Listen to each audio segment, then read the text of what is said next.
How to fix Facebook login error on Android phone. Hello guys, in today's video I'm gonna show you how to fix Facebook login error on Android phone. First, just open settings and then scroll down until you find here apps, and now click apps again,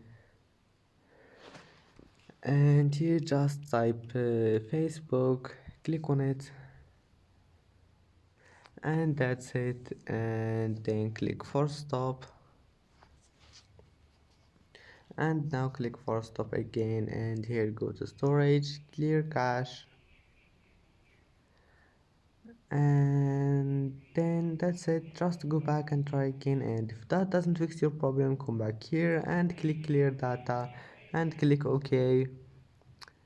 Click ok, and that's it for today's video. If you like this video, don't forget like, and see you in the next video.